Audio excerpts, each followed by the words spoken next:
Dear student, आज की video का टॉपिक है some special angle forms when a transversal intersects two parallel lines. जब एक ट्रांसवर्सल दो पैरेलल लाइंस को इंटरसेक्ट्स करती है, उस इंटरसेक्शन के दौरान कुछ स्पेशल जो है एंगल बनते हैं। उन एंगल्स के बारे में डिस्कस करेंगे, लेकिन उन एंगल्स को डिस्कस करने से पहले हमें पैरेलल लाइंस का कॉन्सेप्ट और ट्रांसवर्सल का कॉन्सेप्ट जो है वो क्लियर होना ज़रूरी है। तो वीडियो को स्टार्ट करने से पहले अगर आप चैनल पर नए हैं तो चैनल को ज़रूर सब्सक्राइब कर लीजिएगा। अगर आप साथ बेल आइकन को भी प्रेस कर लेंगे, उसका फ़ायदा ये होगा कि जब भी मैं कोई नई वीडियो अपलोड करूंगा उसका नोटिफिकेशन सबसे पहले आपको मिल जाएगा।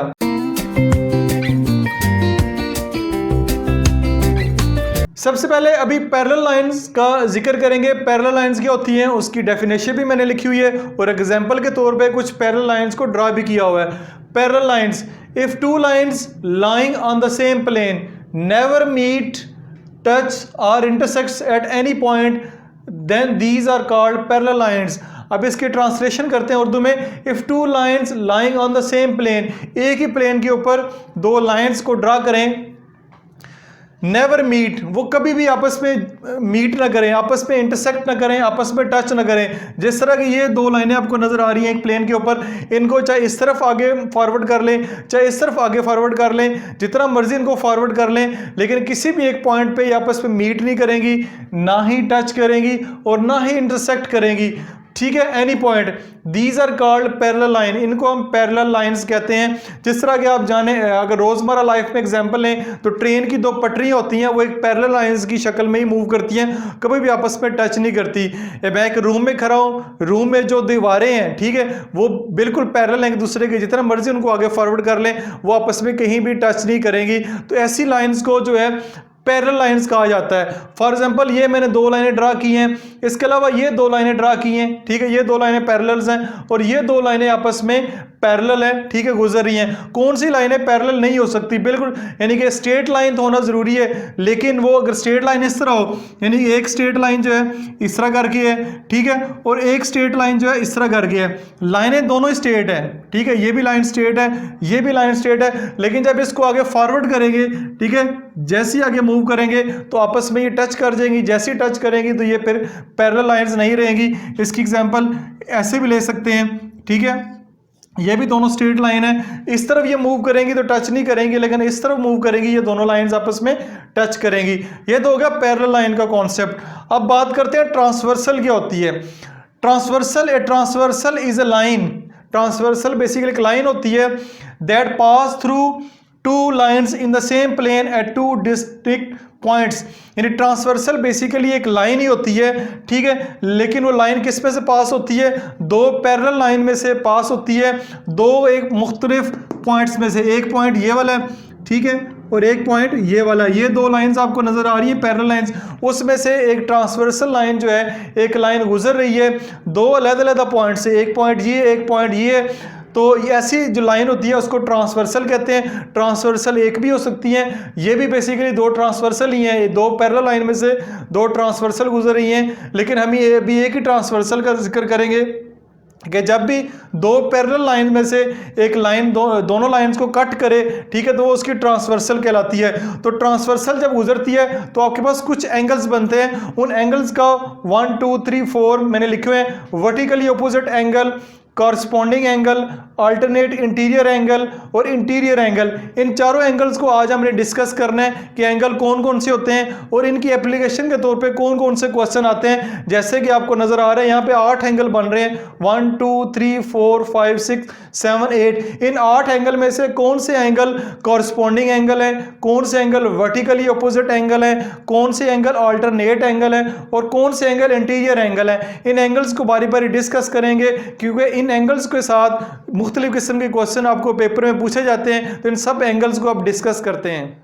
Vertically opposite angle, vertically opposite angle क्या होते हैं? ए पेयर ऑफ एंगल्स। सबसे पहले ए पेयर ऑफ एंगल, यानी यहाँ पे एक एंगल नहीं होगा, दो एंगल होंगे। A pair of angle is said to be vertically opposite angle. ऐसे दो एंगल्स को हम वर्टिकली ऑपोजिट एंगल कहेंगे इफ, यहां से इसकी कंडीशन शुरू होती है, if the angles are form two intersecting lines, यानी कोई से भी दो लाइंस हैं वो आपस में उनका इंटरसेक्ट करना ज़रूरी है। यहाँ पे दो लाइंस है ए और बी और सी और डी, ठीक है, ये दो लाइंस हैं, ये आपस में इंटरसेक्ट कर रही हैं। कोई से भी दो स्ट्रेट लाइन आपस में इंटरसेक्ट कर रही हो, पहली कंडीशन। दूसरी, and the angles are non adjacent, और यहाँ पे जब दो लाइनें आपस में इंटरसेक्ट करेंगी तो यहाँ पे चार एंगल बन रहे हैं, ठीक है। एक एंगल 1 2 3 और 4, चार एंगल बन रहे हैं। तो जो वर्टिकली ऑपोजिट एंगल हैं वो आपस में एडजेसेंट नहीं होने चाहिए। एडजेसेंट से मुराद है कि एक साथ ना हो, यानी कि 3 और 4, 4 और 1 या 1 और 2, ये एडजेसेंट एंगल है। एडजेसेंट एंगल के ऊपर डिटेल वीडियो मैं बना चुका हूँ, उस वीडियो का लिंक डिस्क्रिप्शन में मौजूद है। एडजेसेंट एंगल से मुराद है कि साथ वाला एंगल या नेबरिंग एंगल वो नहीं होना चाहिए। ये दो कंडीशन अगर होंगी, ऐसे एंगल को आप such angles are always equal in measurement, और जो वर्टिकली अपोजिट एंगल होते हैं वो ऑलवेज इक्वल इन मेजरमेंट होते हैं। यानी अगर एक 90 का एंगल है, दूसरा भी 90 का होगा, एक 45 का एंगल है तो उसका वर्टिकली अपोजिट एंगल भी 45 का होगा। तो हम इस तरह एक फिगर के जरिए इसको समझते हैं। अच्छा, अभी आप देखें यहाँ पे चार एंगल्स बन रहे हैं, एंगल 1 2 3 4, इन चारों एंगल्स के नाम हैं, ठीक है। नाम क्या है? सबसे पहले एंगल AOC, एंगल AOC ये है, एंगल AOC जो 3 एंगल वो एंगल AOC है। फिर एंगल BOC है, एंगल BOC। एंगल 2 जो है आपका, इसका नाम BOC होगा। एंगल BOD, एंगल BOD, उसके बाद एंगल AOD, एंगल AOD। ये चार एंगल बन रहे हैं। तो चारों एंगल जो है आपस में वर्टिकली ऑपोजिट नहीं है, बल्कि एंगल AOC और एंगल BOD, यानी ये वाले दो जो एंगल हैं, angle AOC, angle BOD। Angle AOC कहाँ पे है? एंगल AOC ये वाला एंगल, ठीक है, ये इस एंगल के वर्टिकली ऑपोजिट है। यानी एंगल 3 और एंगल 1 आपस में वर्टिकली ऑपोजिट होंगे, ठीक है, क्योंकि ये नॉन एडजेसेंट भी हैं। ये नॉन एडजेसेंट है क्योंकि 3 और 2 एडजेसेंट एंगल है, तो 3 और 1 जो है नॉन एडजेसेंट एंगल है। इसी तरह एंगल AOC, ठीक है, सॉरी, एंगल AOD और एंगल BOC, यानी कि ये वाले जो दो एंगल हैं ये आपस में वर्टिकली अपोजिट होंगे। यानी एंगल 4 और एंगल 2 ये आपस में वर्टिकली अपोजिट होंगे। इन एंगल को वर्टिकली अपोजिट कहा जाएगा क्योंकि ये दोनों एंगल नॉन एडजेसेंट है और जो इनकी लेंथ है वो भी इक्वल है। ये इसलिए मैंने दोनों को आपस में इक्वल रखा हुआ है। यानी angle AOC is equal to angle BOD, angle AOC और एंगल BOD, यानी एंगल 3 और 1 और एंगल 4 और 2 ये आपस में मेजरमेंट में भी इक्वल होंगे। क्यों इक्वल होंगे? क्योंकि ये वर्टिकली ऑपोजिट एंगल है। तो ये होते हैं वर्टिकली ऑपोजिट एंगल, जिसके बारे में मैंने डायग्राम के जरिए भी आपको समझाया। और ख़ास बात इनमें ये बताई है कि नॉन एडजेसेंट होते हैं और दूसरे नंबर पर ये मेजरमेंट में इक्वल होते हैं। कोई जब भी मुख्तलिफ किस्म के क्वेश्चन आपको ट्राइंगल के अंदर या वैसे स्ट्रेट लाइन के क्वेश्चन दिए होते हैं, वहाँ पे आपने एंगल्स को फाइंड करना होता है। तो वर्टिकली एंगल की जो ये वाली एप्लीकेशन है कि ये आपस में बराबर होते हैं, इस एप्लीकेशन को मद्देनजर रखते हुए मुख्तलिफ क्वेश्चन को सॉल्व करते हैं। और अभी हम जिक्र करेंगे कॉरस्पॉन्डिंग एंगल्स का। कॉरस्पॉन्डिंग एंगल कौन से होते हैं? आपके सामने दो पैरेलल लाइंस आपको नजर आ रही हैं, उनमें से एक ट्रांसवर्सल उनको कट कर रही है, जिसकी मदद से 8 एंगल बन रहे हैं। इनमें से कॉरस्पॉन्डिंग एंगल कौन से होंगे? आपके पास एंगल 1 और एंगल 5, यानी आपके पास एंगल 1 और एंगल 5 जो है ये कॉरस्पॉन्डिंग एंगल होगा। क्यों होगा ये मैं आपको बाद में बताता हूँ। उसके बाद फिर एंगल 2 और एंगल 6, यानी एंगल 2 और एंगल 6 जो है आपस में कॉरस्पॉन्डिंग एंगल होगा। एंगल 3 और एंगल 7, एंगल 3 और एंगल 7 जो है कॉरस्पॉन्डिंग एंगल होगा। और एंगल 4 और एंगल 8 जो है कॉरस्पॉन्डिंग एंगल होंगे।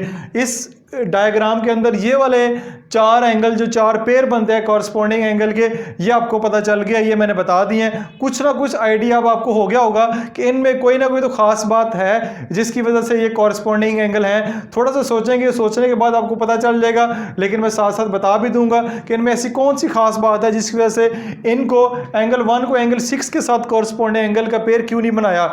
उसकी खास बात ये है, मैंने कुछ लिखे हुए हैं पॉइंट्स नंबर 1 है, both angles are at the same position, यानी कि जो भी कॉरस्पॉन्डिंग एंगल होंगे, एंगल 1 और एंगल जो 5 है, उनकी जो पोजीशन है वो सेम होगी। कैसे पोजीशन सेम है? यहाँ में देखिए, एंगल 1 की पोजीशन ये है, एंगल 5 की पोजीशन ये है, ठीक है। उसके बाद एंगल 2 और एंगल 6, एंगल 2 की पोजीशन ये है, एंगल 6 की पोजीशन ये है। यानी आपको ये लेफ्ट हैंड साइड पे नजर आ रहा है, इधर भी आपको ये लेफ्ट हैंड साइड पे नजर आ रहा है, जो एंगल राइट हैंड साइड पे है वो एंगल आपको राइट हैंड साइड पे नजर आ रहा है। ठीक है, पोजीशन सबसे पहले इनकी सेम है। दूसरे नंबर पर अगर बात करें, both angles are on the same side, यानी जो एंगल दोनों है वो दोनों की साइड सेम है। एंगल 3 और एंगल 7 की साइड सेम है। ठीक है, एंगल 4 और एंगल 8 की साइड भी सेम है। Same side of the transversal, यानी ट्रांसवर्सल है उसकी सेम साइड पे है, यानी कि एक साइड पे 2 और 6 है और 3 और 7 है, वो सेम साइड के ऊपर है। दूसरे नंबर पे and eight the same side of the two parallel lines, और उनकी जो पैरेलल लाइन के ऊपर भी साइड है वो भी सेम है। ना सिर्फ ट्रांसवर्सल के ऊपर साइड सेम है बल्कि उनकी पैरेलल लाइन के ऊपर भी साइड सेम है। नंबर लास्ट पे जो सबसे अहम बात जिसका बताना ज़रूरी है, जो क्वेश्चन में आपको आएंगे कि corresponding angles are equal in size.